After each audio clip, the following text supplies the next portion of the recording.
No dia 2 de outubro de 1992, foi que aconteceu o chamado Massacre do Carandiru, que é o maior massacre de pessoas privadas de liberdade no Brasil, né? Nessa época eu atuava numa comissão de direitos humanos chamada Comissão Teotônio Vilela, que era vinculada ao Núcleo de Estudos da Violência da Universidade de São Paulo. E a Comissão Teotônio Vilela foi uma das primeiras a entrar no Carandiru. O que se viu ali dava a ideia de que o que aconteceu foi de fato um massacre. A maior parte dos presos foi atingido por vários disparos no tórax e na cabeça, então assim, houve uma intenção de morte mesmo. E a maior parte deles foi mortos de fato, apesar de precária, a perícia conseguiu indicar isso dentro das suas celas. Depois os presos foram eles mesmos obrigados a carregar, os sobreviventes a carregar os corpos. No pavilhão em que ocorreram a maior parte das mortes, a invasão foi da Rota, né, que é um batalhão conhecido como um dos mais violentos do mundo, né?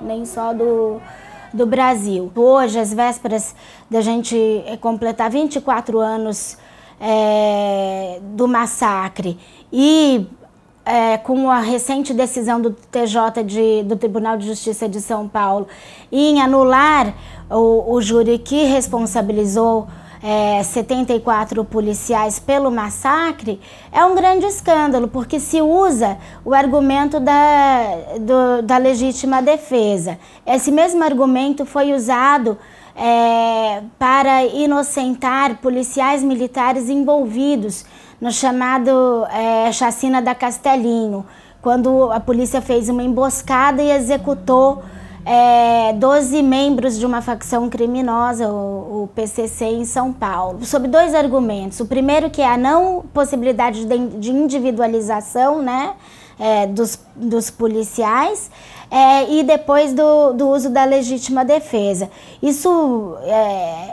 Esse tipo de argumento, ele já pode ter um precedente muito grave para não responsabilização de agentes em situações de rebeliões ou de grandes operações, até mesmo em situações de protestos que a gente tem vivido mais recentemente no Brasil, uma ação muito violenta da polícia na repressão de protestos e de movimentos sociais. Fica muito evidente a seletividade penal, né? Então, assim, a gente tem a responsabilização, uma população prisional pobre, negra e jovem dentro do sistema prisional, mas quando se trata de julgar e analisar a responsabilidade de agentes do Estado por seus crimes, a justiça não se posiciona pela não responsabilização desses agentes. Isso também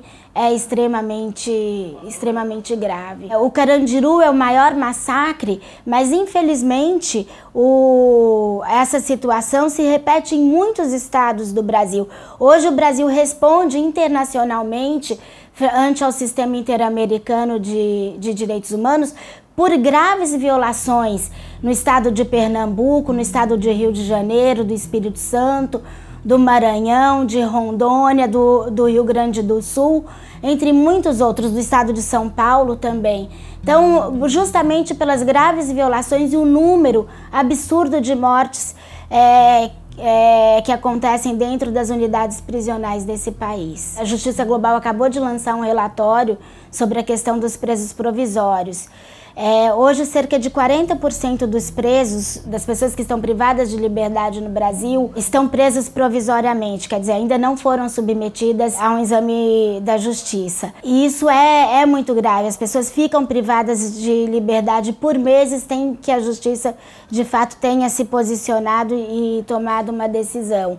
E no massacre do Carandiru, chamou a atenção que um número muito expressivo, mais de 80 presos, eram presos provisórios naquele momento, quer dizer, então nem se sabia se eles seriam responsabilizados ou não pelo delito que ali eles supostamente teriam cometido, e eles perderam a vida. Então isso é realmente extremamente grave. É importante que o Brasil mude a sua política em relação ao encarceramento massivo, né, e reverta esse quadro de aposta nesse encarceramento.